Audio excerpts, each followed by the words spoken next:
On 1st January this year, 2026, India assumed the rotating chairmanship of BRICS from Brazil.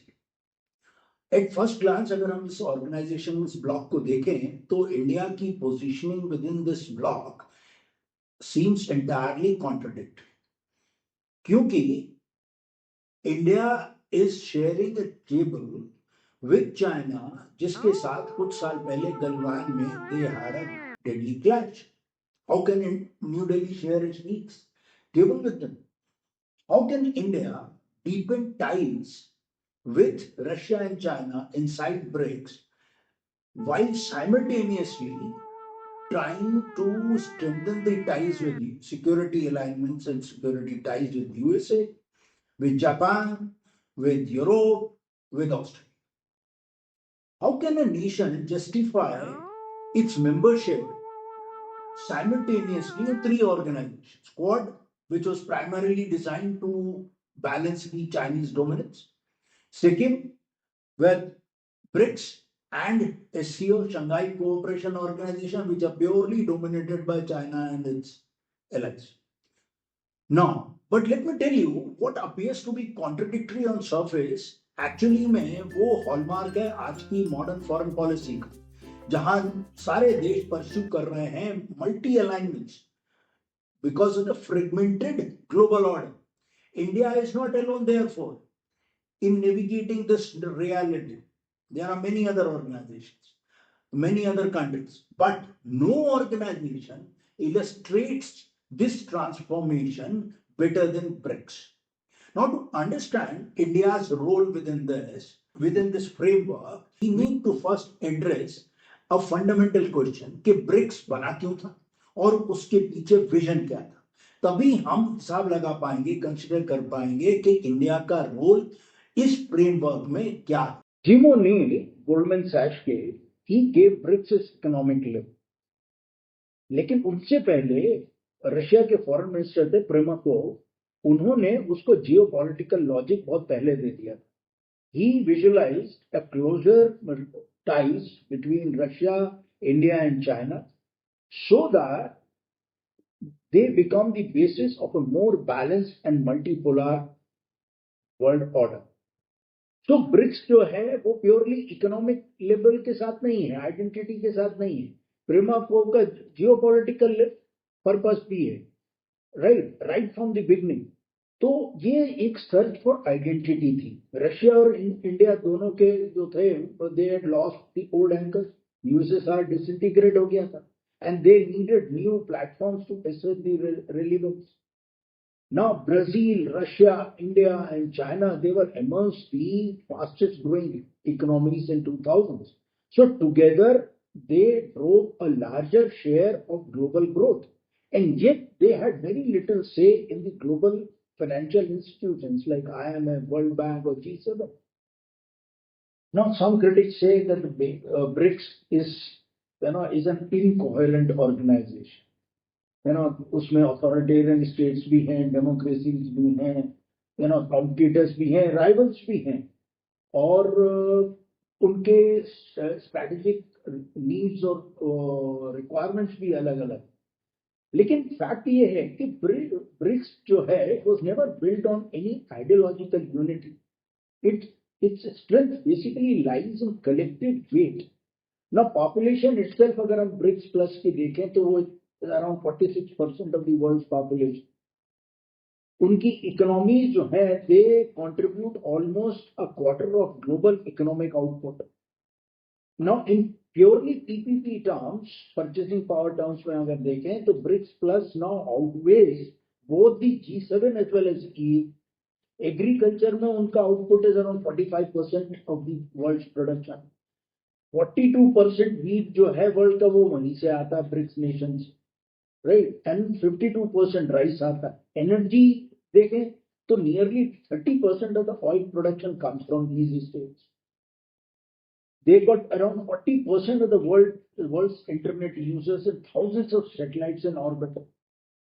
So their trade is now gradually expanding, and there is a deepening of economic interdependence. So therefore, bottom line ये है कि BRICS is no longer a talking shop for emerging economies. It's a major economic, technological, and geopolitical force shaping the global order. So BRICS became a reality in 2009 when Brazil, India, China, Russia, they met in the first summit, right, seeking a greater voice in the global order, global governance. And South Africa joined a year later, making it BRICS. Brazil, Russia, India, China and South Africa. तो ये military alliance नहीं है. BRICS runs on consensus. Annual summits होती हैं, regular meetings होती हैं ministers की, central bankers की, ऑफिशियल्स की, and they form a discussion forum जो कि फिर it leads to building of institutions. Now, in 2014, it launched a $100 billion new development bank and the contingent reserve arrangement. The aim was to fund development and reduce dependence on Western-led institutions like IMF and World Bank. So since then, BRICS has created or built nearly 60 institutions, forums, and research networks spanning finance, technology, statistics, education, even satellite systems. उसके बाद 2023 और 25 में एक expansion phase आया जिसमें it added Egypt, Ethiopia, Iran, UAE and Indonesia.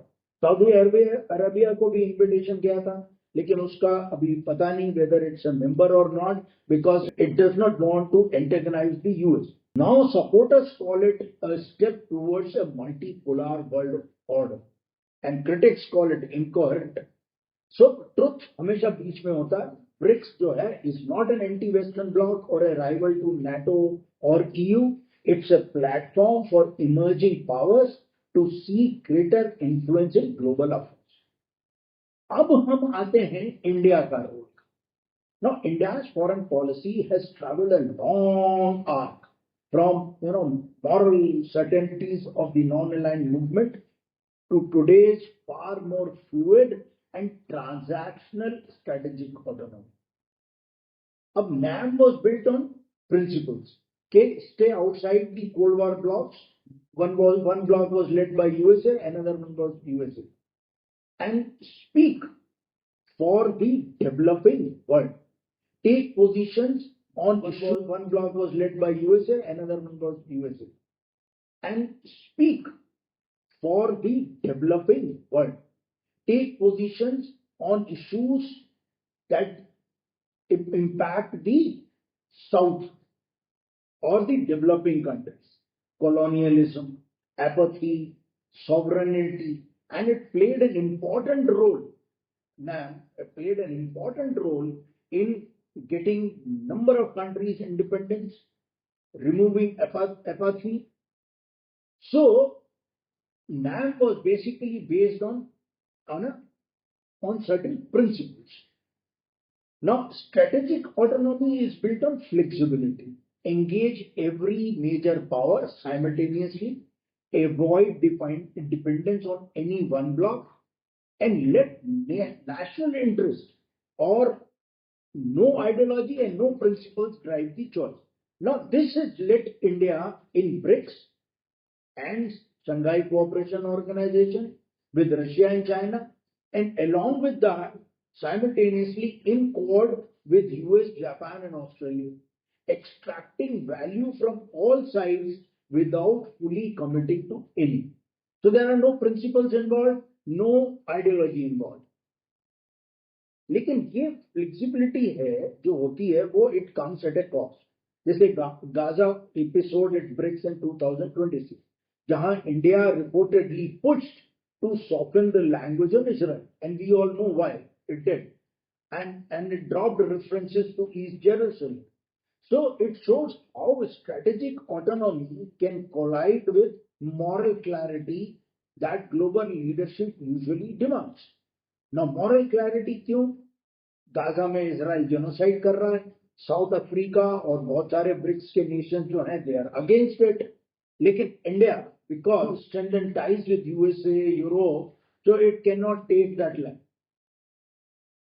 Now, leadership अगर हम सोचें तो वो एक एस्पिरेशन रहता है कि permanent UN Security council seat होगी, वॉइस हम बने ग्लोबल साउथ के, लेकिन ये दो चीजें साथ साथ जाती नहीं है कभी, बिकॉज प्रिंसिपल्ड स्टैंसेस और एम्बिग्विटी, वो दोनों की कंपैटिबिलिटी होना बड़ा मुश्किल है. So the question is not simply whether strategic autonomy serves India's interests or not.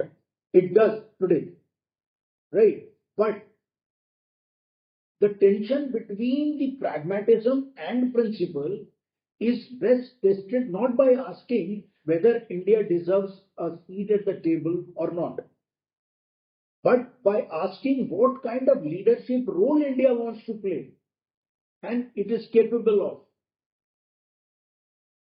अब अगर लीडरशिप का मतलब सिर्फ इतना है कि सीट एट द टेबल, तो India already close to it. It sits in BRICS, it sits in SCO, it sits in Quad. अब as regards permanent UN Security Council, तो council seat it only grows stronger with time.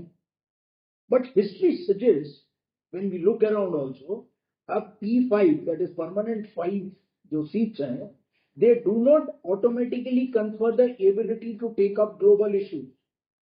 They are all seen as biased and entangled in their own politics.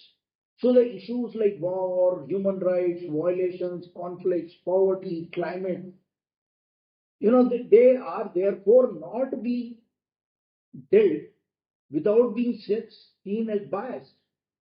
So the P5 can only bring resolutions and veto the resolutions, but they cannot resolve issues. But Israel is continuing with the genocide there.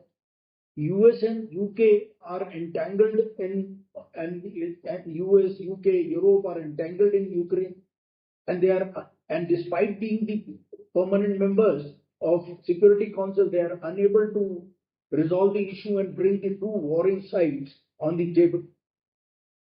Now, in 2026, it was Pakistan, which was not a Security Council power, helped broker a ceasefire in the Iran war. Maybe it was temporary, but it did. Similarly, in 1953, a young, poor, militarily weak India with no seat in Security Council, no veto power, and no economic weight also, helped bring the Korean War to an armistice, precisely because it stood at arm's length from both the blocs, from both the sides who were involved in the war, and was trusted by all.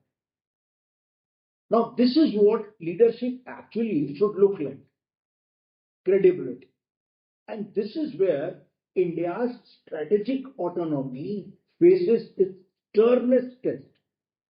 Autonomy ने हमको room तो दिया manoeuvre करने के लिए, but real leadership demands something more: the willingness to be seen as principled, even when it costs something, and disinterested enough that it is trusted by everyone.